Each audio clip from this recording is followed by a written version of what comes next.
दोस्तों, quantum mechanics की lecture series में doctor Arvind Sharma, associate professor in physics, government Dungar college Bikaner, आपका स्वागत करता हूं। यूजी क्लास की सीरीज में आज का टॉपिक है हर्मिटी संकारक। हर्मिशन संकारक क्या होते हैं? हर्मिटी ऑपरेटर। हर्मिटी संकारक क्या होते हैं? जैसे कल हमने एडजॉइंट ऑपरेटर, संलग्न संकारक पढ़े थे। संलग्न संकारक में हमें दो लीनियर ऑपरेटर्स की आवश्यकता होती है, परंतु हर्मिटी संकारक में सिर्फ एक ऑपरेटर की आवश्यकता होती है और सिंगल लीनियर ऑपरेटर। एक रेखीय संकारक लेते हैं, वेव फंक्शन दो होते हैं, psi and phi, two arbitrary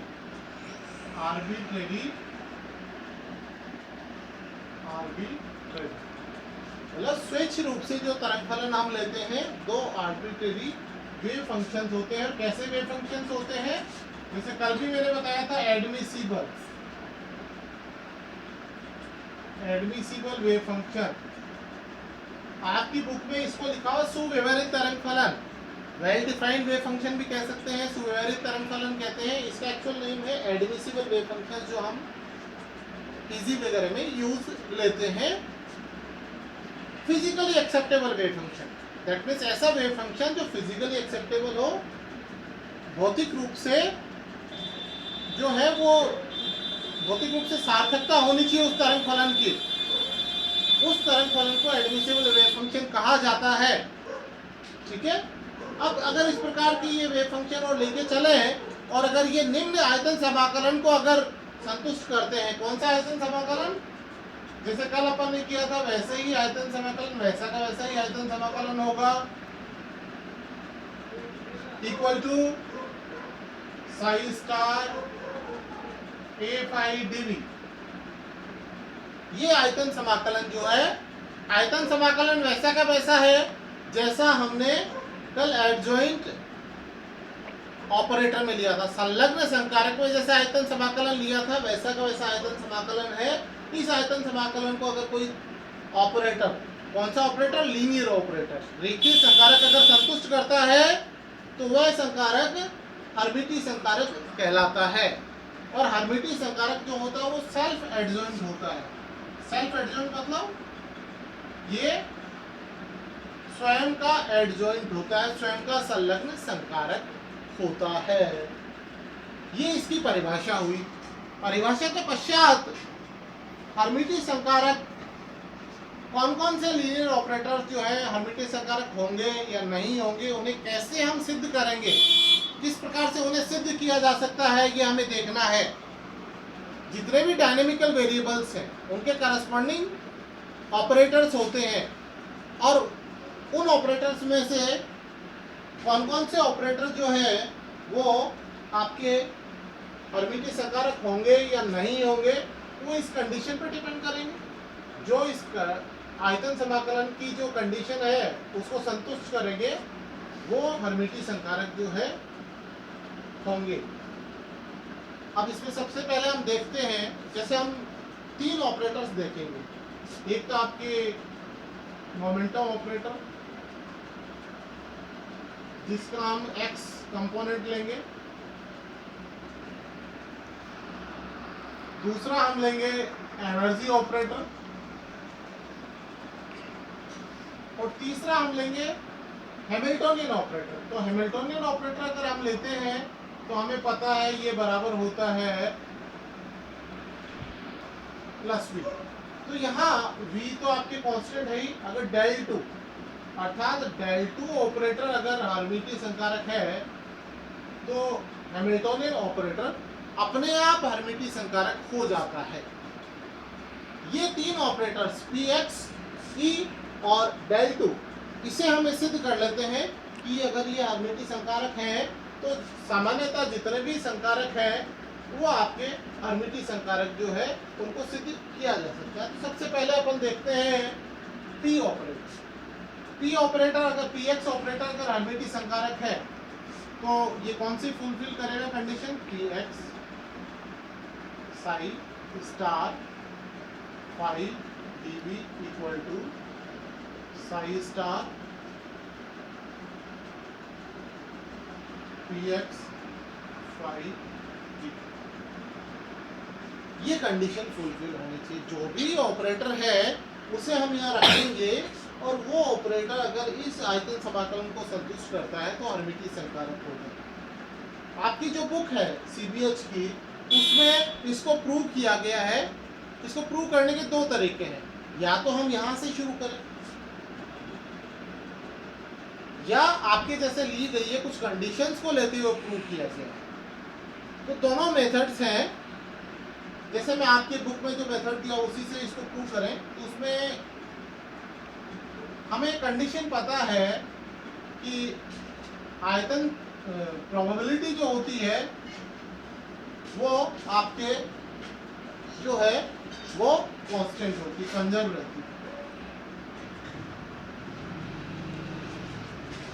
कुल प्रायिकता जो है वो संरक्षित रहती है, टोटल प्रोबेबिलिटी जो है वो कांस्टेंट रहती है। कहीं पे भी संपूर्ण आकाश में कण के पाए जाने की जो प्रायिकता होती है वो नियत रहती है, निश्चित रहती है। यहां से अगर हम इसका डिफरेंशिएशन x के सापेक्ष करें तो ये बराबर हो जाता है 0। और इसी को अगर हम आगे देखें डेल्टा अपन डेल्टा x आयतन समाकलन p के स्थान पे क्या आ जाएगा आपके यहाँ से प्रोबेबिलिटी, प्रोबेबिलिटी में अगर हम ये ले लें psi star phi dx dy dz, ये इज इक्वल टू, इसे हमें निकालना है कि किसके बराबर होगा। ये तो हमने एक कांस्टेंट था, चूंकि यहाँ पर ये कांस्टेंट होता है और इसका डिफरेंशिएशन 0 के बराबर होगा, परंतु ये होता है कि नहीं होता अब हमें यहाँ से देखना है। ये इक्वल टू किसके बराबर हो जाएगा, अगर इसे हम देखें इसका डिफरेंशिएशन यदि हम देखें तो आपके पास में ये रह जाएगा psi star phi d y d z, psi star phi d y d z. चूंकि पृष्ठ अगर अनंत पे अनंत पे जाता है अर्थात पृष्ठ अगर अनंत तक फैली हुई है, अनंत पर पृष्ठ को ले जाएं, वहां पे साई का मान 0 होना चाहिए फिजिकली एक्सेप्टेबल वेव फंक्शन के लिए, एडमिसिबल के लिए, तो ये 0 आ जाएगा वेव फंक्शन, और वेव फंक्शन 0 होने से इसका मान 0 आता है। इसी कंडीशन को अगर अपन काम में ले तो इस कंडीशन को काम में लेते हुए अपन ये देख सकते हैं कि यहाँ लेफ्ट हैंड साइड जो, लेफ्ट हैंड साइड क्या थी, लेफ्ट हैंड साइड ये है कि हमने ये देखा कि volume integral psi star phi d v बराबर 0।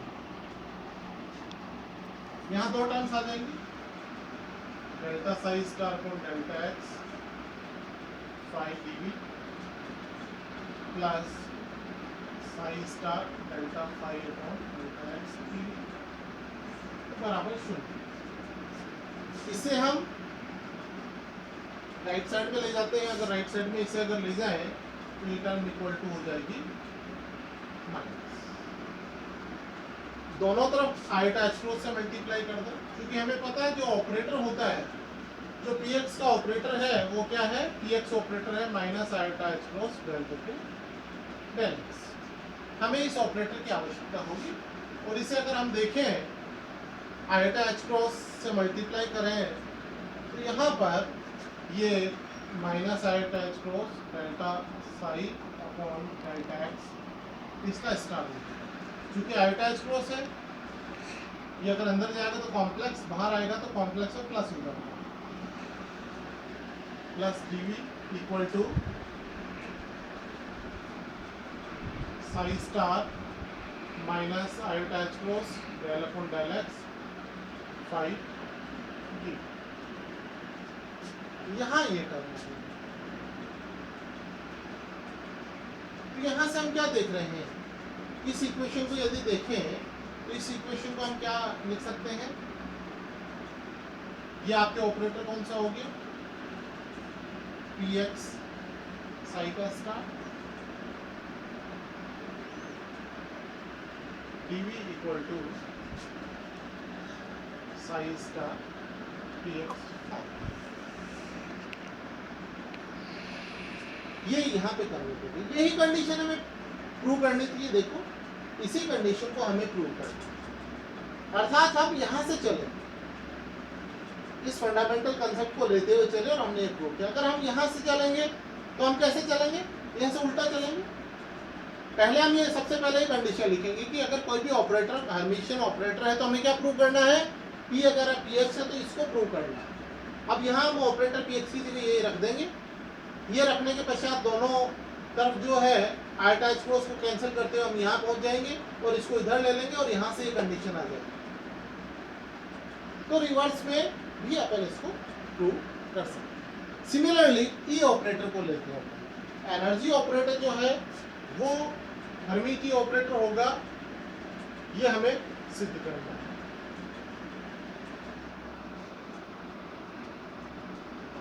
ई ऑपरेटर को अगर प्रूव करना है तो हमें क्या प्रूव करना है, एनर्जी ऑपरेटर को E psi star phi d v equal to psi star E phi d, ये हमें प्रूव करना है।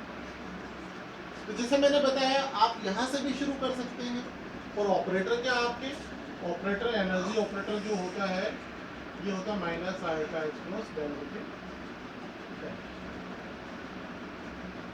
हम इस ऑपरेटर को माइनस नहीं होता है, iota h cross del upon del t minus momentum में होता है, एनर्जी वाला प्लस होता है iota h cross upon del del t. यहाँ अगर हम देखें कि इसमें अगर हम इसे रखें तो हम ऐसे भी चल सकते हैं, इस ऑपरेटर को यहाँ रख सकते हैं और इस ऑपरेटर को रखने के पश्चात इसको हम सॉल्व कर सकते हैं। और आपकी जो बुक में किया हुआ है, जैसे रिवर्स मेथड आपकी, इसमें भी रिवर्स मेथड किया हुआ है। कैसे किया हुआ है वो अभी आपको मैं बता देता हूँ। जैसे यहाँ डेल्टा, ये कंडीशन थी, कंडीशन यही है क्योंकि इंटीग्रल पीडीवी कांस्टेंट होता है वेक्टर, ये एक्स के साथ डिफरेंशिएशन है। इसी तरह से क्योंकि एनर्जी में हमें टाइम के साथ में डिफरेंशिएशन की आवश्यकता होती है, ये बराबर भी 0 होगा। तो दोनों में कंडीशंस में लगभग सिमेट्री, यहाँ एक्स के साथ कर लिया, यहाँ टी के साथ में कर लिया, और इसी प्रकार से हम इसे प्रूव कर सकते हैं। यहाँ पर डेल्टा बटे delta t psi star phi d v is equal to 0। Similarly delta psi star बटे delta t phi d v plus psi star delta phi upon delta t d v equal to 0। जैसे पिछले में किया था वैसे के वैसे ही इसको आप राइट साइड में ले जाएं, इक्वल टू माइनस। अब यहाँ माइनस को अपन दोनों में से किधर भी ले सकते हैं, तो इस माइनस को अगर आप इधर ले लें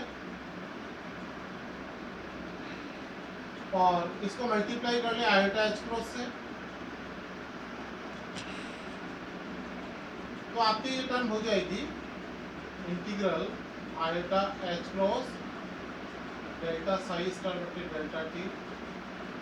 चूंकि माइनस आयटा है, ये कॉम्प्लेक्स कॉन्जुगेट में अंदर जाएगा तो प्लस हो जाएगा और ये आ जाएगा phi d v equal to integral psi star, यहाँ आयटा एच क्रॉस जो है इसके साथ चला जाएगा डेल्टा फाई बटे डेल्टा टी। यहाँ हम देख रहे हैं ये टर्म आपके हो गई p psi star phi d v equal to psi star p phi d. इस प्रकार से वही कंडीशन जो हमें प्रूव करनी है, इस कंडीशन को अगर आप देखें तो ये कंडीशन आपके यहाँ प्रूव होती है, अर्थात एनर्जी ऑपरेटर जो होता है, टोटल एनर्जी ऑपरेटर कहलाता है ये। हैमिल्टोनियन भी टोटल एनर्जी होता है, ये भी टोटल एनर्जी होता है। तो ये ऑपरेटर जो है वो हर्मिटी संकारक होता है, ये हमने सिद्ध कर दिया। हमने रिवर्स ऑर्डर में, जैसे मैंने बताया आपकी बुक में किया हुआ था, मैंने वैसे बताया। आपके जो कंसेप्ट, इस कंसेप्ट को लेते हुए इसी को अगर अपन रिवर्स ऑर्डर में लेते हैं, तो जैसे अपन यहाँ से चले, पहले सबसे पहले हम ये टर्म लिखेंगे, फिर ये लिखेंगे। इसमें हम क्या करेंगे, ई की जगह ये ऑपरेटर रख देंगे, यहाँ से ये टर्म आ जाएगी और यहाँ से ये टर्म आ जाएगी। तो सिमिलरली यहाँ जैसे हम इस कंडीशन से चल रहे थे 1 2 3 4, इस मतलब हमारा ये जो बुक में आपके कंसेप्ट यूज किया गया, उस कंसेप्ट से हम यो चल रहे हैं। तो सिमिलरली अगर हर्मिटी संकारक की अगर परिभाषा से हम चलते हैं, तो हम इसको इस प्रकार से भी प्रूव कर सकते हैं। रिवर्स ऑर्डर में भी चलेंगे तो भी वही प्रूव आपका होगा। तो आप जैसा चाहे कर सकते हैं। ज़्यादा बेहतर तो ये होता है कि आप परिभाषा से चलें, जो आपकी डेफिनेशन है यहाँ से चलें, और इसको इस ऑर्डर में करें, तो ये ज़्यादा बेहतर होता है। धन्यवाद दोस्तों, फिर मिलेंगे क्वांटम मैकेनिक्स की सीरीज में। धन्यवाद।